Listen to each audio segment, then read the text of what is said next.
Namaste all, I am JVN Jaya Bhati from Fashion Designing Department under the Faculty of Education and Methodology. Today we'll be discussing about vegetable fiber as we are discussing about textile fiber and yarn. हम fibre के बारे में पढ़ रहे थे, fibre क्या होता है, अब उसके क्लासिफिकेशन पढ़ा। प्रीवियस लेक्चर में हमने एनिमल फाइबर को कवर किया था, अब हम देखेंगे vegetable fibre. So, vegetable fiber, plant-based fibers derived from various parts of plant. तो ये vegetable fiber जो होते हैं plant-based होते हैं, जो भी different plant के part से बनते हैं, उनको vegetable fiber बोलते हैं। तो वेजिटेबल फाइबर का कैटेगराइज कर सकते हैं कुछ अलग अलग जैसे पार्ट से डिराइव होते हैं। तो कुछ होते हैं सीड से और फ्रूट से, कुछ होते हैं बास्ट फाइबर, और कुछ होते हैं हमें लीफ से डिराइव, तो हम उसको बोलते हैं लीफ फाइबर। तो सीड के अंदर कॉटन, कपोक और कोयर फाइबर आता है, और बास्ट फाइबर में जूट, फ्लेक्स, हेम्प और रामे आता है, और लीफ फाइबर में आता है सिसल, अबोका फाइबर्स। तो हम अब देखेंगे, सबसे पहले इसको वन बाय वन कवर करेंगे। तो सबसे पहले हम देखेंगे बास्ट फाइबर्स। बास्ट फाइबर वो फाइबर होते हैं जो हमें इनर बार्क और फोलम से प्लांट के डिराइव होते हैं। जो ये वाला पार्ट होता है फोलम, उसको हम वुड वाले पार्ट को अलग करके, जो हमें रिमेनिंग पार्ट होता है, जैसे ये जूट रीड सेक्शन है, तो ये मैसी स्ट्रक्चर होता है, ये फाइबर होता है जूट फाइबर का। तो बास्ट फाइबर के अंदर भी डिफरेंट कैटेगरीज हैं, जैसे डिफरेंट टाइप्स ऑफ प्लांट हैं, उनके फाइबर्स होते हैं। जैसे फ्लेक्स प्लांट का फ्लेक्स फाइबर ये ऐसा दिखता है, हेम्प प्लांट होता है, और जूट प्लांट होता है, और राइम प्लांट होता है। तो ये जो चार बेसिक बास्ट फाइबर हैं जो वेजिटेबल फाइबर के अंदर आते हैं, वो हम डिटेल में डिस्कस करेंगे one by one. So let us discuss first the process, क्योंकि इनका कॉमन प्रोसेस होता है, इसलिए हम इसको एक बास्ट फाइबर का प्रोसेस एक साथ देखेंगे। जैसे फॉर एग्जांपल जूट प्लांट है, अभी यहाँ पे दूसरा भी राइम भी हो सकता है, और भी अदर जो बास्ट प्लांट के कैटेगरी में आता है, जैसे फ्लैक्स, हैम, जूट और राइम। तो ये इन सबका कॉमन प्रोसेस है। इसमें क्या करते हैं, सबसे पहले इसको हार्वेस्ट करते हैं। जब ये प्रॉपरली क्रॉप डेवलप हो जाती है, तब उसको हार्वेस्ट करते हैं। फिर इसको लीव्स को क्लीन, जो लीव्स और स्टेम्स है उनको क्लीन करते हैं। फिर इसको क्लीन करके इसको रूट पानी में गलने के लिए छोड़ते हैं, ताकि ये फाइबर सेपरेट हो जाए वुड वाले पार्ट से। फिर इसको वुड एक्सट्रैक्ट करते हैं, जो गला हुआ जो फाइबर होता है, स्टेम होता है, उससे हम वुड सेपरेट करते हैं। फिर इसको ड्राई जूट फाइबर को जैसे ड्राई होने के लिए रख देते हैं, सन ड्राई होता है ये, और उसके बाद ये जूट फाइबर हमें डिराइव होता है। तो ये बेसिक प्रोसेस है बास्ट फाइबर प्रोसेसिंग का। मतलब पहले ये कल्टीवेट हुआ, जब प्लांट रेडी हो गया, उसको फिर क्लीन करके उसको फिर पानी में गलाया, और फिर उससे वुड पार्ट सेपरेट किया, उसके बाद उसको सुखाया, और उसके बाद जो फाइबर जनरेट हुआ है उसको आगे प्रोसेस करके हम उसको फैब्रिक और टेक्सटाइल बनाते हैं। तो अब सबसे पहले देखेंगे फ्लक्स और लिनन फाइबर। ये बास्ट फाइबर डिराइव होता है हमें stem of flux plant. Flux plant ऐसा कुछ दिखता है, जो सूखने के बाद ऐसा होता है, और इसका फैब्रिक ऐसा कुछ दिखता है। ये इसमें टेक्सचर होता है, और इसकी ये कुछ कैरेक्टरिस्टिक्स हैं जो हम देखेंगे। Strength and durability, flux plant है नेचुरली बहुत स्ट्रॉन्ग फाइबर है, और हाईली ड्यूरेबल फाइबर में कंसिडर किए जाते हैं। एब्जॉर्बेंसी भी इनकी बहुत ज़्यादा होती है, तो ये क्विकली ड्राई हो जाते हैं। ये आइडियल है वार्म वेदर के लिए, क्योंकि जो पसीना होता है उसको जल्दी से ऑब्जॉर्व कर लेते हैं। फिर है ब्रीथेबिलिटी। नेचुरल फाइबर होता है जनरली वो होता है कंफर्टेबल होता है हॉट और ह्यूमिड क्लाइमेट में, मतलब गर्म और ह्यूमिड टेम्परेचर जो होता है उसके लिए, उमस वाला जो टेम्परेचर होता है उसके लिए बेस्ट होता है नेचुरल फाइबर, क्योंकि ये ऑब्जर्व कर लेता है जो भी मॉइस्चर होता है, पसीना होता है। टेक्सचर होता है, टेक्सचर और अपीरियंस इसका क्रिस्प होता है, मतलब रफ टेक्सचर होता है, नेचुरल लस्चर होता है, नेचुरल जो सॉफ्टनेस होती है वो होता है। तो इसको जैसे ही जैसे हम धोएंगे ना बार बार, तो वैसे वैसे ये सॉफ्ट होता जाएगा। इसका सेंटर ऑफ प्रोडक्शन हम जब देखते हैं तो यूरोप के अंदर आयरलैंड, बेल्जियम और नीदरलैंड जो है मेजर प्रोड्यूसर हैं फ्लैक्स प्लांट के, और उसके बाद चाइना और इंडिया भी हैं जो इसका प्रोडक्शन करते हैं। और इसके कुछ यूजेस हैं, बेसिक यूजेस हैं, clothing, table cloth, bed, linen और कैनवास।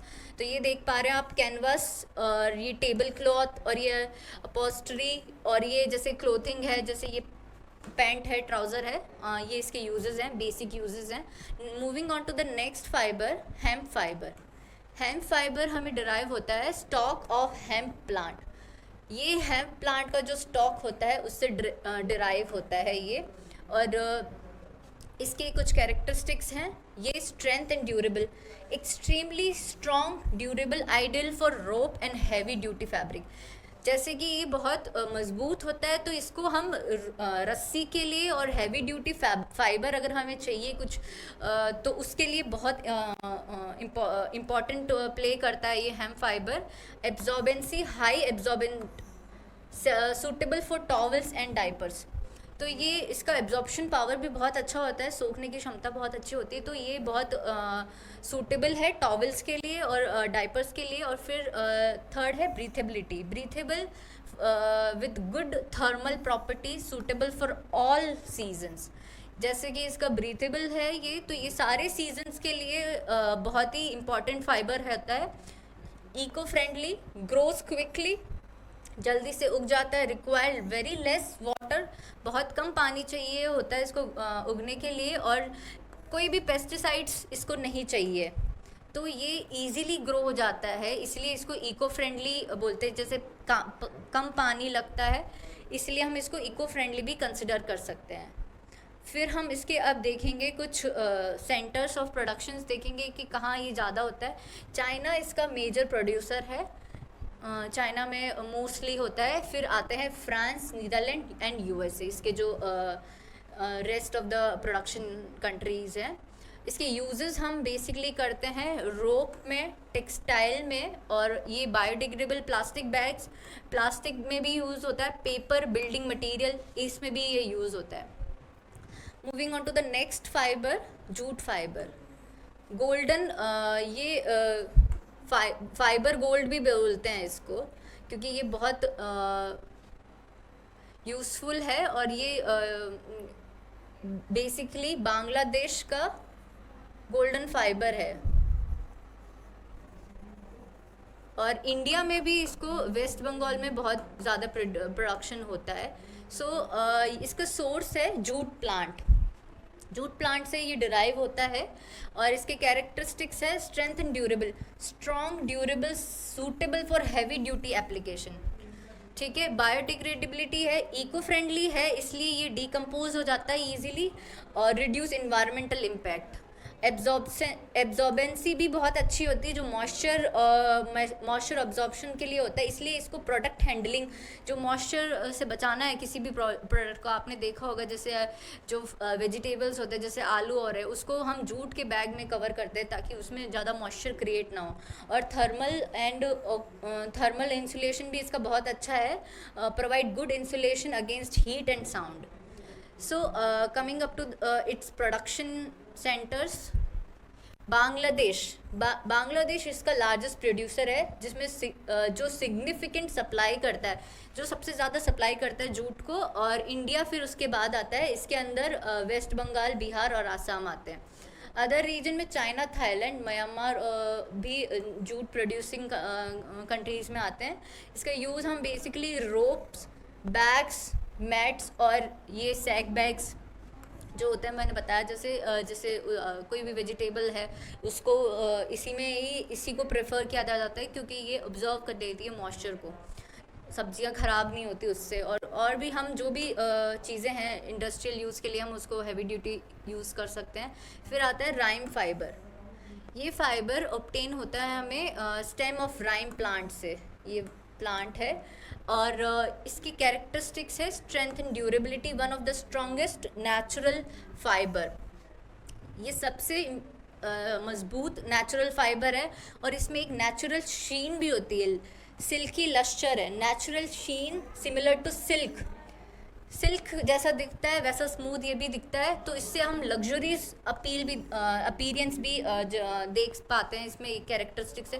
जैसे कि नेचुरल फाइबर ज़्यादा अगर रफ टेक्सचर के होते हैं तो वो रफ रस्टिक टेक्सचर अपीरियंस देते हैं, एस्थेटिक देते हैं, लेकिन ये फाइबर हमें silky lustre similar to silk, जो सिल्क का जो सॉफ्टनेस है वैसा देता है। एब्जॉर्बेंसी, इसकी हाई एब्जॉर्बेंसी कंफर्ट प्रोवाइड करती है हमें वार्म वेदर में, जो कि जल्दी से हमें पसीना और पानी को सोक करने में हेल्प करती है। रेसिस्टेंस, रेसिस्टेंस ये बैक्टीरिया, मोल्ड और मिडवेव, ड्यूरेबल एंड हाइजीनिक।